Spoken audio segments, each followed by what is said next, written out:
זה שלום. שבת שלום. ונאמר, מנהלת מאבק כבר כמה שנים בנושא הזה? 5, אני חושבת. 5 שנים.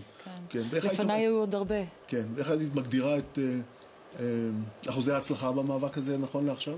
אני חושבת שעצם העובדה שאני כאן, כן. נפגשנו כבר בעבר, כן. זה מראה שהתודעה הציבורית גדלה וגדלה, כמה זה משפיע אבל על מקבלי החלטות, ובעיקר על מקבלי החלטות במפרץ. תודעה הציבורית יש פחד מאוד גדול, אבל אין...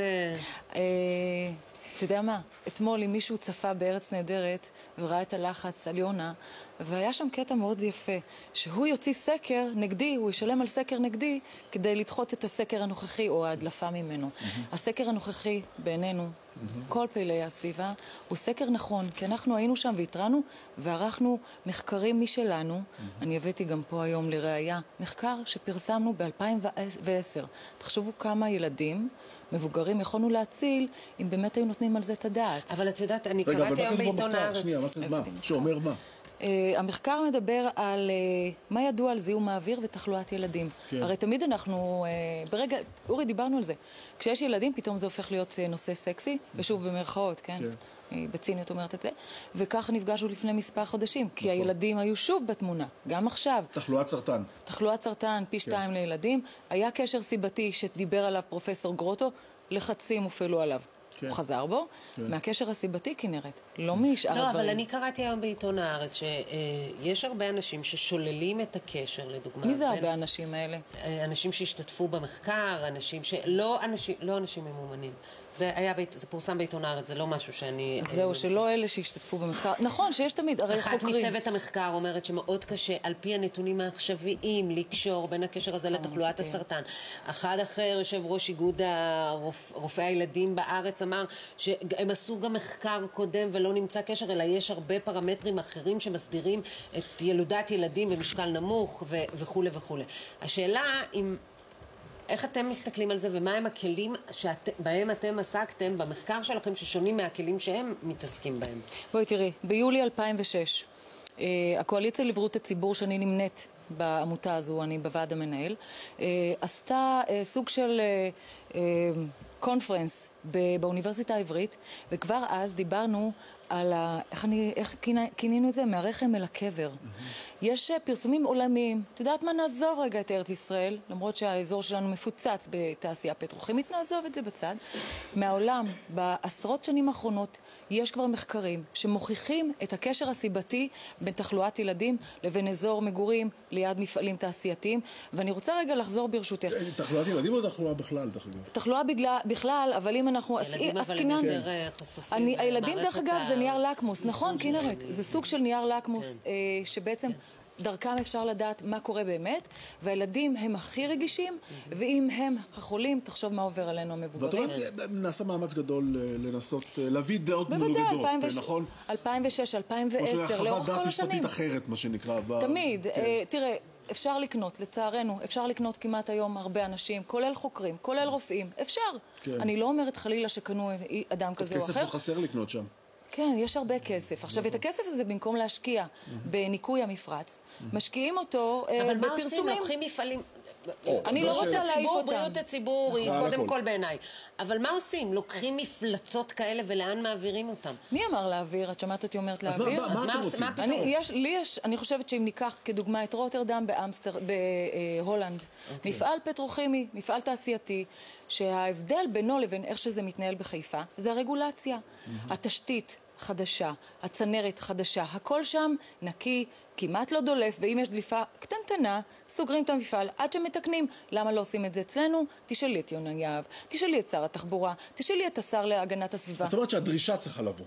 בוודאי, אנחנו כריבון, אני לא ריבון, אבל אנחנו כריבון צריכים לדרוש את זה. הגנב, אם תשאיר לו דלת פתוחה, יבוא לגנוב. אותו כנב. אבל את לא חושבת שאתם נזכרים מאוחר מדי? איזה מאוחר? במקום שתעשו את זה, לא, בזמנים, במקום שתעשו את זה לפני הבחירות, תציפו את הדבר הזה. כל הזמן אנחנו עושים את זה. לפני הבחירות המקומיות, לפני הבחירות הארציות, משהו שיציף את זה כמה שיותר גבוה. אני אמרתי פה, אני לא זוכרת אצל מי התראיינתי, שבזמנו התקשורת, במשך שנים, לא, אורי דווקא מאלה שכן פרגנו. במשך עשרות שנים הפנו לנו כתף קרה, אוקיי? רק כשהילדים נכנסו למשוואה, נזכרו. רגע, אלה הזויים האלה, מחבקי העצים האלה, נזכרו. אנחנו כל הזמן פועלים, כל הזמן בשטח. מחר יש הפגנה, שמעתם עליה? הפגנה חשובה, מחר במוצאי שבת. כמה הפגנות עשיתם ומה זה עזר? כל הזמן. ומה זה עוזר? תגידי, את יודעת מה? התודעה הציבורית השתנתה, זה עזר. יונה יהב נלחץ, זה עוזר. אני רוצה לראות פעולה, ותפסיקו עם ההכרזות התמוהות האלה. הכרזת אזור מפרץ חיפה נפגע זיהום אוויר. את יודעת שלפי חוק אפשר לעשות את זה, להקפיא תוכניות. איך זה משפיע על שאר חלקי הארץ? מה, הזיהום? הזיהום עובר באוויר. תראי, הזיהום אצלנו בחיפה, במפרץ, זה זיהום תעשייתי. 70% זה תעשייה, 30% לערך זה תחבורה. תל אביב זה הפוך.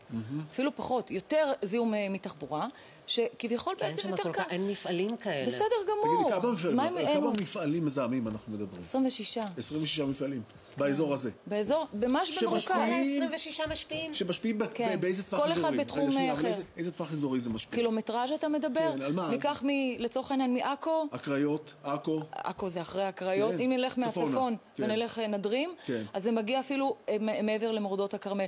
כי מי שחושב שהכרמל נקי הוא החלק הדרומי נקי, טועה. יש חלקיקים שמגיעים לשם, ויש משהו שעכשיו שמעתי, סיפור מהבוקר חם. טייס כלשהו, אני לא זוכרת את שמו, גילה חלודה על הכנף של המטוס שלו, ופשוט יצא בקריזה לתושבים, חבר'ה, גם חלקיקי מתכת אנחנו נושמים. זה נורא והיום. אני חושבת שיש פה בעיה קריטית. אני מצפה מהמדינה. מה התשובה שאתם מקבלים מהמדינה?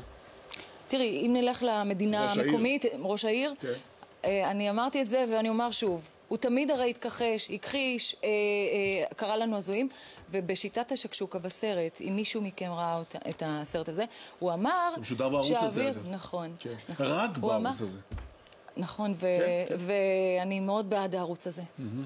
רק בערוץ הזה ש... כן, אבל הוא אומר שהאוויר צלול. השאלה אם לא צריך לעבור לארצי במקום למקומי אצל יונה יהב, כי כאילו מה... יונה הוא ראש העיר השלישית בגודלה.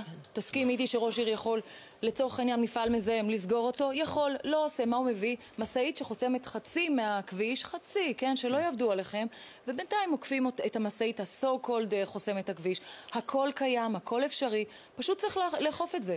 זה מאוד פשוט. אבל לפני שאני אשכח, יש לנו עוד אצטדיון מאוד מאוד חשוב, שנקרא אצטדיון על שם. אותו אחד שהוא בעלים של בזן. אנחנו מכנים אותו כרגע אצטדיון השקשוקה, אנחנו מכנים אותו אצטדיון אבירן או אצטדיון הכרמל. בואו נצא בקריאה. לא לתת פרסים למי שמזהם. מכבי חיפה משתתפת בהפגנה מחר, נכון? האוהדים, המועדון מגיע להפגין איתנו. מדברים על האצטדיון, כן? תראי, אני גם לא אומר את השם. האוהדים שלנו, הנפלאים, מגיעים להפגין איתנו. אוקיי, אני מאוד מודה לך. בהצלחה במאבק המאוד מאוד חשוב הזה. תודה רבה לך. תודה. עכשיו באולפן בתל אביב, פרופסור יוסי שיין, שלום לך ושבת שלום. שלום וברכה. טוב, תבחר אתה במה להתחיל.